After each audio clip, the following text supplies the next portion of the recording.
অনেকে আছেন না যে নিজে হাতে বিস্কুট তৈরি করে খেতেও অনেক বেশি পছন্দ করেন আর বিস্কুটটা সংরক্ষণ করে রেখে খেতেও বেশি ভালো লাগে। তো দেখা যায় বিস্কুট তৈরি করার পর অনেক দিন খাস্তা থাকে না, যার কারণে বিস্কুটটা সংরক্ষণও করা যায় না আর খেতেও ভালো লাগে না। তো আজকে এই রেসিপিতে আপনাদের সাথে শেয়ার করব কিভাবে বেশি দিন বিস্কুট সংরক্ষণ করতে পারবেন আর অনেক দিন পর্যন্ত বিস্কুটটা খাস্তা থাকবে। তো চলুন আজকের রেসিপি ফলো করে যদি বাসায় তৈরি করেন আপনি 1 মাস পর্যন্ত এই বিস্কুট সংরক্ষণ করে খেতে পারবেন। তো চলুন এক ঝলকে দেখে নেই বিস্কুট প্রস্তুতির প্রণালী। এখন বিস্কুট তৈরি করার জন্য প্রথমেই যেটা লাগবে, এখানে ময়দা ইউজ করতে হবে। আপনি যদি ভালো রেজাল্ট পেতে চান সেক্ষেত্রে আপনাকে ময়দাটা ইউজ করতে হবে। তো আমি 1 কাপ পরিমাণে ময়দা নিয়েছি, তার সাথে দিয়ে দিয়েছি 2 টেবিল চামচ পরিমাণে সুজি। তার সাথে দিয়েছি 2 টেবিল চামচ পরিমাণে এখানে আমি তিল নিয়েছি, যেটা একদমই অপশনাল, তবে এই তিল দিয়ে বিস্কুটটা তৈরি করলে বেশি ভালো লাগে, যখন দাঁতের নিচে পড়ে এটা খেতে অনেক বেশি মজা হয়। তার সাথে দিয়েছি 1 টেবিল চামচ পরিমাণে গুঁড়া দুধ আর 2 টেবিল চামচ পরিমাণের একটু বেশি আছে চিনি। দিয়ে দেব স্বাদ মতো লবণ। আমি কিন্তু লবণের পরিমাণটা একটু বেশি দিয়েছি, আপনারা লবণের পরিমাণটা আরেকটু কমিয়ে দেবেন। ফ্লেভারের জন্য অ্যাড করছি কাস্টার্ড পাউডার। আপনারা চাইলে কিন্তু এখানে এলাচি ফ্লেভার অথবা পছন্দের যে কোনো ফ্লেভার অ্যাড করতে পারবেন। এখন সব শুকনো উপকরণগুলো ভালোভাবে একটু মিশিয়ে নিতে হবে, যাতে সব কিছু ভালোভাবে মিশে যায়। আর এই নিয়মে যদি আপনি একবার বিস্কুট বাসায় তৈরি করতে শিখে যান, আমি গ্যারান্টি দিয়ে বলতে পারি আপনাদের কখনোই আর বাজার থেকে বিস্কুট কিনে খেতে হবে না। এখন এখানে একটি গুরুত্বপূর্ণ বিষয়, দেখেন এখানে কিন্তু আমি 1 চিমটির থেকে একটু পরিমাণে বেশি নিয়েছি বেকিং পাউডার। এখানে কিন্তু কোনো রকম বেকিং সোডা ইউজ করা যাবে না।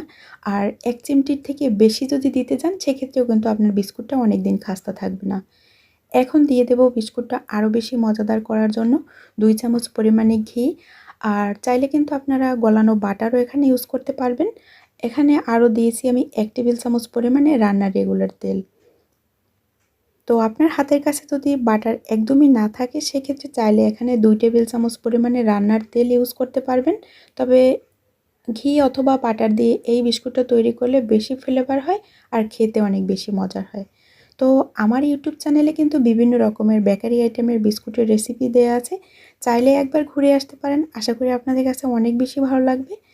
তো এখন এই তেল আর ঘিটা ভালোভাবে ময়দার সাথে আমি মিশিয়ে নিয়েছি। এখন পানি দিয়ে একটি ডো তৈরি করে নিতে হবে। এখানে কোনো রকম দুধ ইউজ করার প্রয়োজন নেই। আর ডোটা যখন মাখাবেন তখন কিন্তু ডোটা একটু টাইট করে তৈরি করবেন, কারণ এই ডোটা কিন্তু আমি আর কোনো রকম রেস্টে রাখবো না, শুধু মাখাবো আর সাথে সাথে তৈরি করে ফেলবো। এখন কিচেন স্ল্যাবের উপরে নিয়ে এখন ডোটা একটু লম্বাটে রোলের মতো করে নেব, যাতে এটা কাটতে অনেক বেশি সুবিধা হয়। আর এই রেসিপিতে আপনি একবার হলেও বিস্কুট ট্রাই করে বাসায় দেখতে পারেন। আর যখন বিস্কুট তৈরি করবেন তখন কিন্তু এই যে সুজিটা আমি নিয়েছি, সুজিটা যদি একটু গ্রাইন্ডারে মিক্সার করে নেন সেক্ষেত্রে অনেক বেশি ভালো রেজাল্ট পাওয়া যায়। এখন এই লম্বালম্বি করে আমি একটু কেটে নেব, যাতে বিস্কুটের শেপ দিতে বেশি ভালো লাগে। আপনারা চাইলে যে কোনো শেপের তৈরি করতে পারেন আপনাদের মন মতো করে।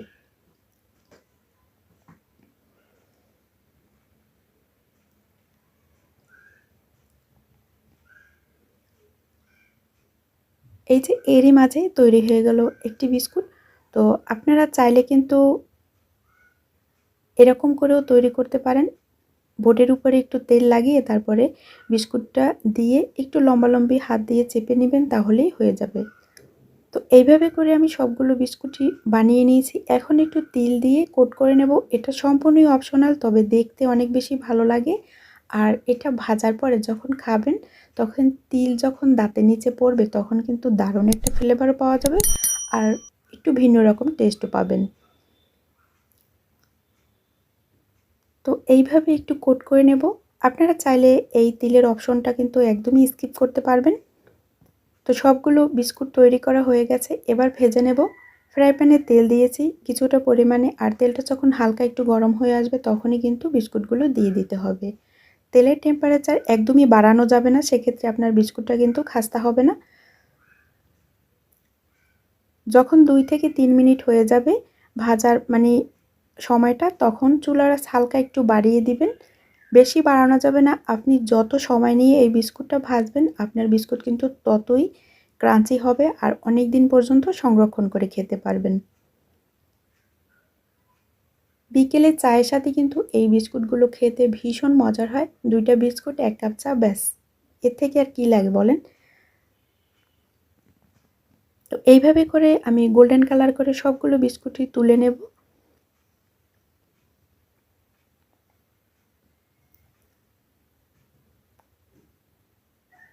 তেলে না ভেজে যদি বিস্কুট তৈরি করতে চান, ওই ক্ষেত্রে কিন্তু আমার চ্যানেলে অনেক রকম রেসিপি দেয়া আছে। তবে ইউটিউব চ্যানেলে চাইলে দেখে নিতে পারেন। আমার ফেসবুক চ্যানেলেও অনেক বিস্কুটের রেসিপি দেয়া আছে। আশা করি আপনাদের কাছে অনেক বেশি ভালো লাগবে।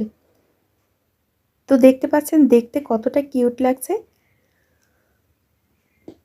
তো পরের ব্যাচও আমি একইভাবে ভেজে নিয়েছি। আর ১ কাপ ময়দা দিয়ে কতগুলো বিস্কুট হয়েছে দেখে তো নিশ্চয়ই বুঝতে পারছেন। আপনারা যদি বেশি দিন সংরক্ষণ করতে চান তাহলে ময়দার পরিমাণটা বাড়িয়ে দিবেন।